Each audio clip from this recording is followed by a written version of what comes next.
আল্লাহকে ভয় করো, আল্লাহকে ভয় করো, আল্লাহকে ভয় করো। ইত্তাকুল্লাহ, ইত্তাকুল্লাহ, ইত্তাকুল্লাহ।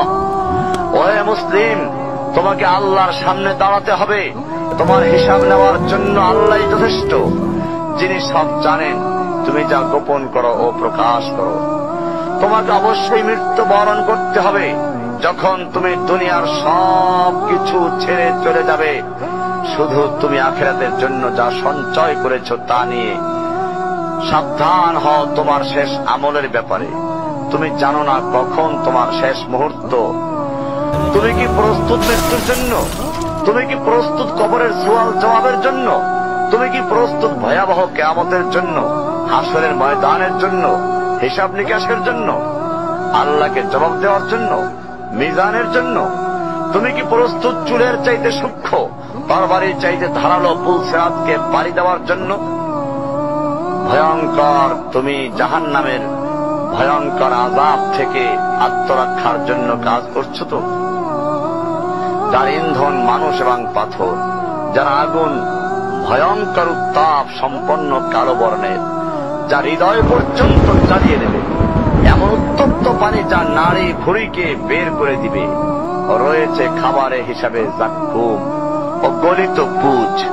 জাহান্নাম অসম্ভব গভীর, ভয়াল জায়গা, কঠোর হৃদয় ফেরেশতারা নিযুক্ত, যেখানে শাস্তির মাত্রা বৃদ্ধির জন্য শরীরকে অনেক বড় করে দেওয়া হবে।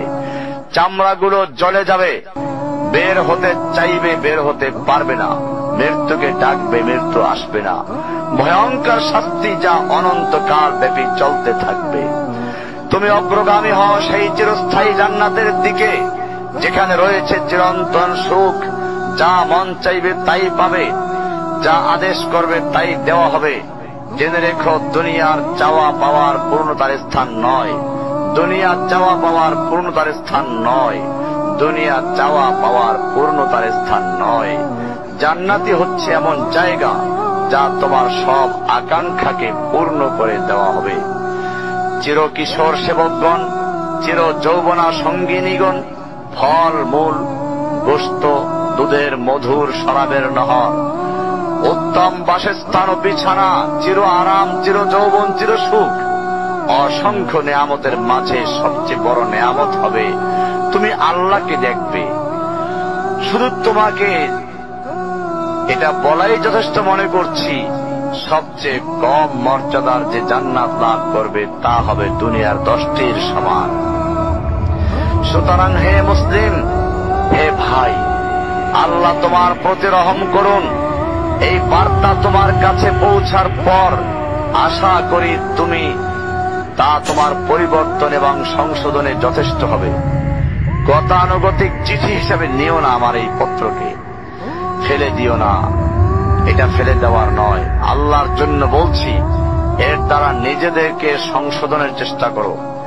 আর তোমার অবস্থা যদি উত্তম হয় এর চেয়েও, যা উল্লেখ করলাম, আল্লাহর কাছে কামনা করি তোমাকে তিনি দৃঢ় রাখুন, মওত পর্যন্ত লেগে থাকো উত্তম ঈমান সহ। اقرأ أخيا ورتل القرآن